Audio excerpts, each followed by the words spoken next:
Hello everyone, so today I am here to do my May wrap up. Yeah, May. Didn't read very much.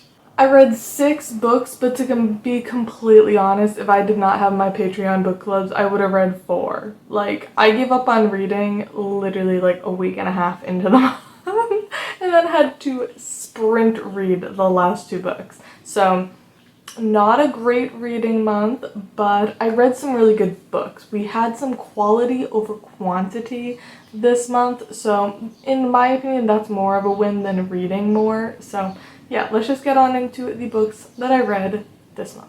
So the first book I read was a brand new release by an author that I absolutely loved their debut book, and I had no clue that they had a new book come out, and I immediately went to the bookstore, bought it, and read it all in one day, and it was beautiful. I miss doing that. And that is First Become Ashes by K.M. Sparra, who wrote Docile last year, and again, I loved that book.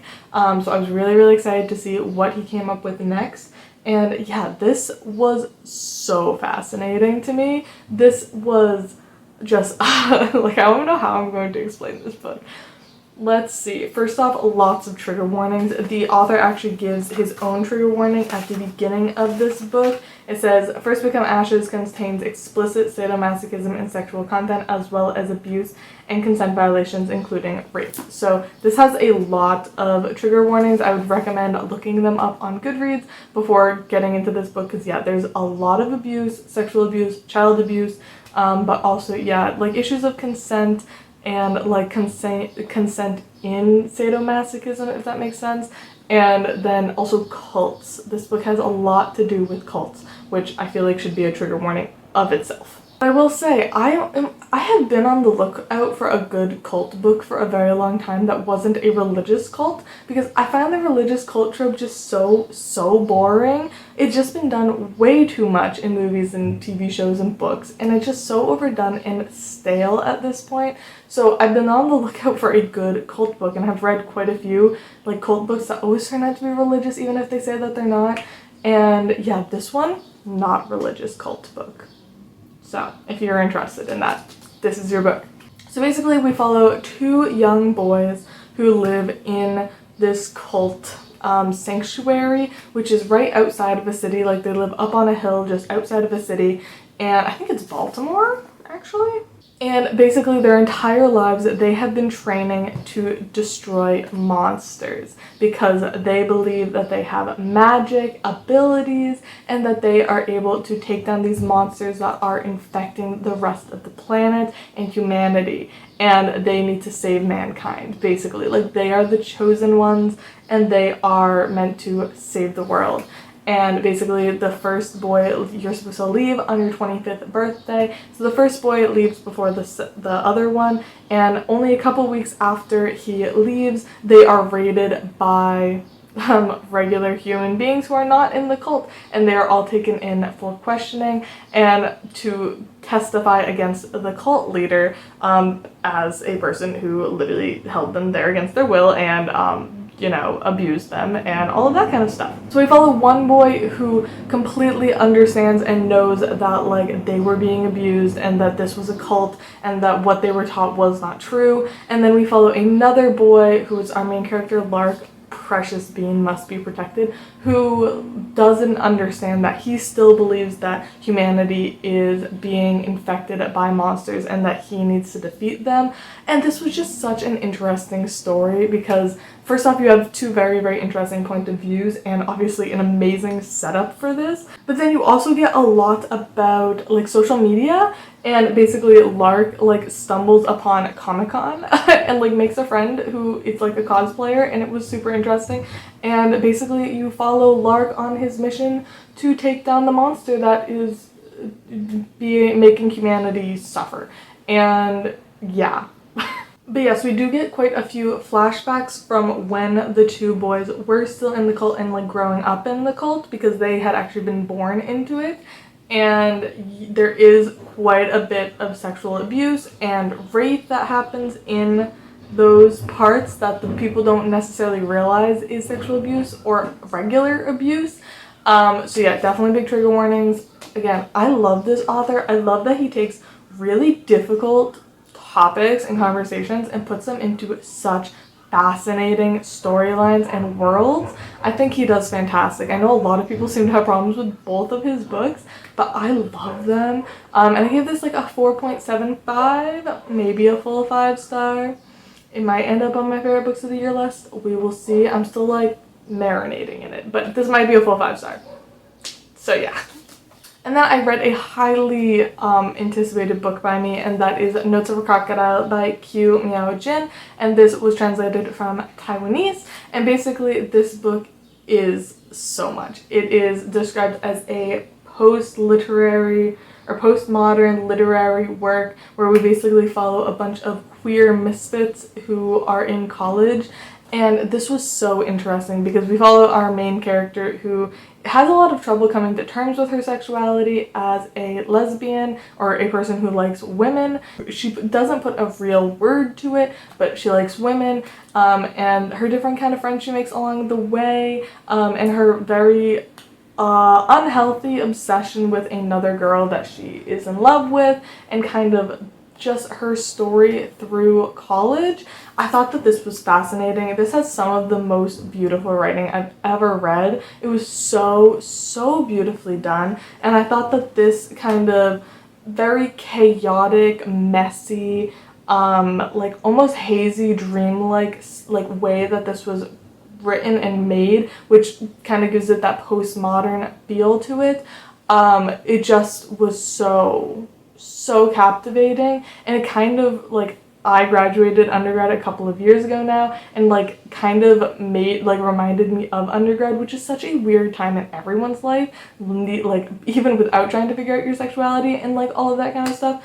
And yeah, I just thought that this was fantastic, and I really highly recommend it. It was so good. I don't really know how to talk about it past that, because it is so short and I don't want to give anything away. It's told in like letters or notebooks. Actually, they're called notebooks, and it's supposed to be her kind of telling her story, like looking back on it while looking through her notebooks or diaries. So some of them are just like diary entries, some of them are letters. We have a couple of very short little vignettes. All of the chapters and like entries are very short, like this one isn't even a full 2 pages long, and it's just a really interestingly told book. I think that this is such a fantastic piece of postmodern literature, and yeah, I think it was great. So, highly recommend. And then I read The Fox in the Attic by Richard Hughes, which I was pretty let down by, unfortunately. I had really high hopes for this because I really wanted some horror, terror, and it just kind of fell flat for me. This is neo-historical fiction. I think that's what it's called. It's like a new take on something that already happened. Like, we follow a lot about Hitler and the Nazis and everything. And we follow our main character, Augustus, and also his niece and everything. And basically he's accused of murder, and he has to go and live in like this spooky house, and it just wasn't really what I wanted out of it, which is more my problem than the book's problem. And yeah, I don't have much to say on it. It just was fine. Like, I didn't really enjoy it. I will probably forget about it the second I put this down.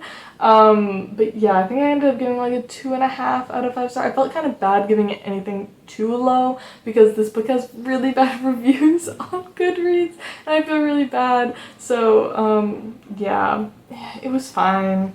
Like, there is a second volume to this, and I won't pick up the second volume, but like, I really wished I had liked this a bit more because the writing was good and it was interesting. It just, like, I hate war books. I find them so boring. And this one just didn't do enough different for me to love it. So, yeah. And then I read a pretty highly anticipated release, which is a Peter Pan retelling, and that is Lost the Neverwoods by Aiden Thomas. I had not read, oh god, I'm gonna drop it. I had not read Aiden Thomas's other book, Cemetery Boys. I might check it out. I quite liked his writing. But yeah, basically, if you guys somehow don't know, I did Peter Pan for my master's like focus and thesis, and one of the things I had to do for it was basically read all of the Peter Pan retellings in existence. And I just basically have given myself the task to keep up with that, because when I do continue in my studies, I do plan on keeping with Peter Pan. And yeah, reading like 12 Peter Pan retellings in a row last summer was not fun. So I feel like splitting them up and reading them over the course of however long it takes me to get to my PhD would just be a better idea. So yes, I picked up this one. This one just got released like this month or last month. And yeah, it was pretty good. I ended up giving it, I think, like a 4-star. Basically, we follow Wendy, who just turned 18, and basically she's driving through the woods when something hits her windshield, and then she finds a young boy in the middle of the road who turns out to be Peter Pan, who is aging very rapidly, and he is trying to find his shadow that has gone missing. And basically, this one is just basically takes like the typical Peter Pan story and just makes it a lot more complex and deep and interesting, in my opinion. He definitely took one of the theories of Peter Pan and kind of ran with it, so it's one of those things like, if you don't agree with that theory, I don't know how much you are going to like this book. I'm going to say the theory. If you don't want any type of spoilers, like skip to when I put my hand down. But Aidan Thomas really runs with the theory that Neverland is the afterlife. And I'm not someone who really believes that theory, so it was kind of interesting to read, but yeah, he really took that theory and ran with it. And again, I don't totally buy into that one. So it was fine. It was a good take on that theory, but it was just okay, you know? But other than that, I really did enjoy this. I really liked his take on the shadow, and made it like a full character of its own. And yeah, I did really enjoy this. I thought the ending was a little lackluster for me personally, as in like the very, very ending. I did enjoy kind of the last climax, like ending part of it, but yeah, overall this was good. It's a YA retelling, and it was good. It was very solid.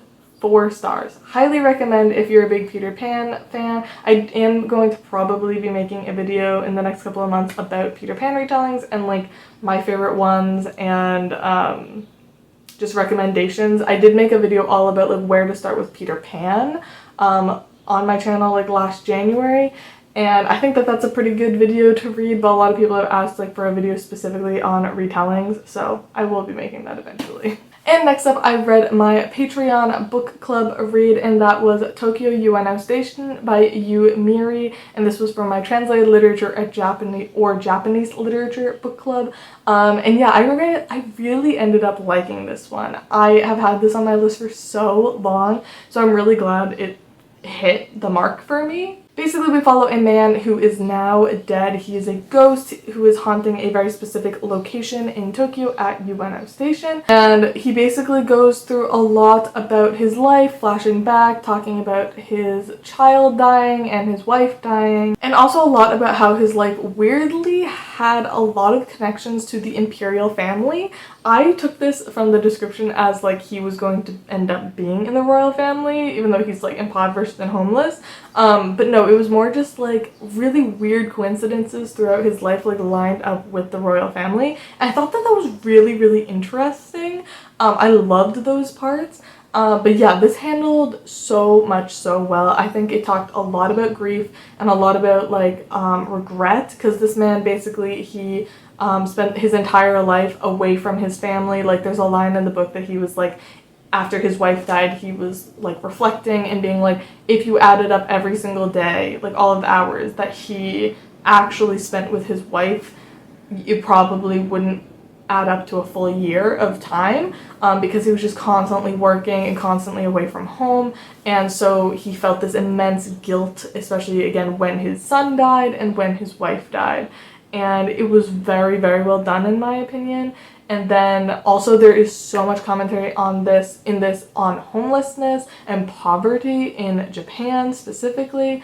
And I really, really enjoyed like kind of the juxtaposition between this man and his story and his life, and also all of these random conversations that he hears while he is like haunting this area in Unm Station, he like records a lot of the, or like, you know, the page records a lot of the random conversations that are happening around him, and just kind of like the idea of like everyone has a very different life from you, and like you don't know what anyone else is going through and that kind of thing. And I thought that was really, really interesting.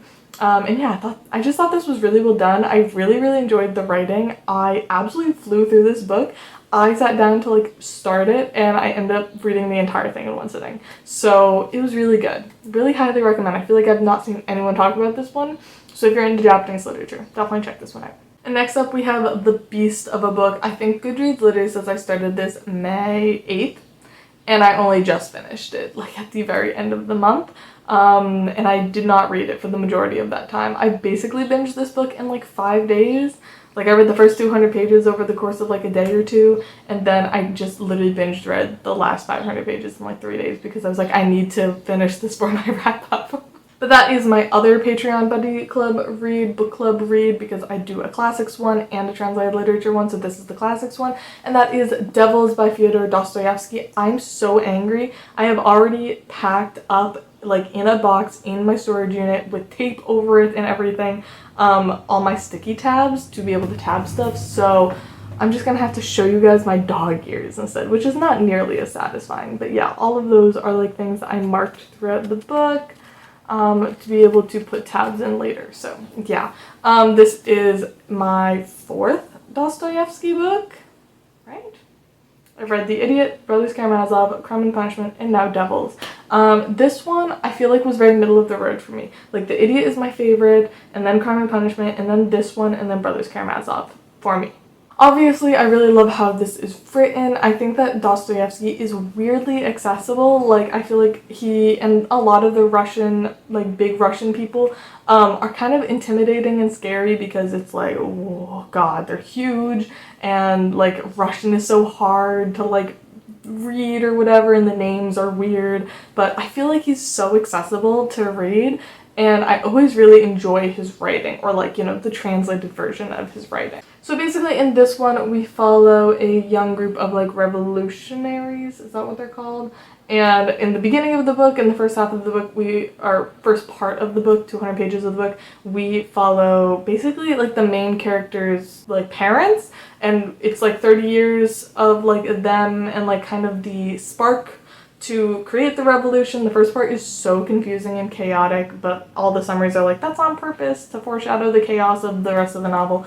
But then the rest of the novel, we basically follow Nikolai and Pyotr, which it's so funny. Sometimes I read summaries to like make sure I knew what was happening in this book, and they kept calling them Peter and Nicholas, and I was like, can't you just use the Russian name? But yeah, Nikolai and Pyotr. And basically Nikolai, first off, both of them are absolute shitholes. Like, they are horrible people. But yeah, Nikolai, we have like his whole scandal that he randomly married this like homeless woman, and who's like insane, who thinks he's like a prince, and then he actually is in love with another woman who like now he obviously can't marry because he's already married, and then Pyotr is just like plotting a lot of murder.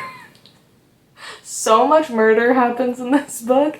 Lots of murder, lots of suicide, lots of plotting, and then yeah, it's one of those things that like it is a satire because Fyodor Dostoevsky didn't actually agree with the revolutionaries in Russia. He thought that they were really stupid, and that definitely comes out because like it became one of those things like if I didn't read the summary, like the synopsis, and knew that they were supposed to be a group of revolutionaries like trying to overthrow the government, I would not have guessed that because they're so dumb. Like every single meeting just goes on with them literally getting nothing done. Like there's this one part where Pyotr is like, I'm sorry, I'm probably saying that wrong, but he's like, so raise your hand if you guys will like answer this question, and everyone's like, what question? And he's like, raise your hand if you're yes, and people like start raising their hands and they're like, wait, what are we voting on? And he's like, you're voting on the question, and it just goes on for like 10 pages of them being like, wait, what are we talking? And I'm just like, God, you're stupid.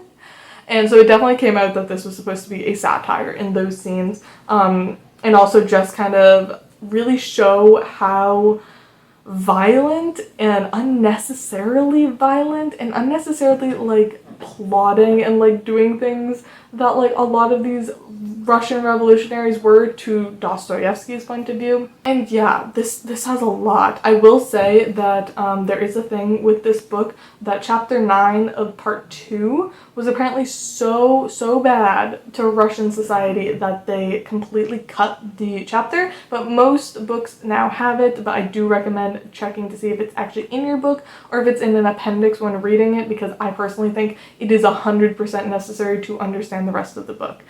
Basically, Nikolai goes to a monk and makes a confession. I personally didn't think it was like it's a bad confession, don't get me wrong, but I don't know why it was censored so bad, like it got taken out of the book, because again, it's so necessary for the rest of the book and the characterization of Nikolai. So I don't really understand why it was censored so bad. It wasn't descriptive or anything. He did some fucked up shit, of course, but like it wasn't graphic or like described very much. It was like a sentence kind of thing. So I don't know why it was taken out completely, but you know, like 1800s Russia. But yeah, I ended up enjoying this one. Again, it was kind of middle of the road Dostoevsky for me. The thing is that I kept thinking of when I was reading it, finishing it, was that we get this little part, the epilogue, the conclusion.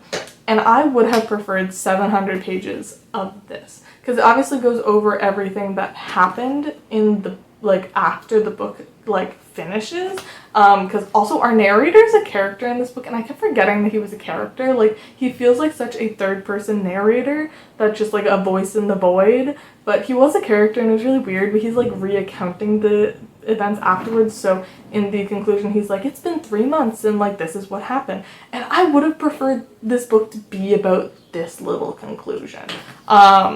So yeah, it was good, it was fine. It wasn't my favorite, so I give it 4 stars.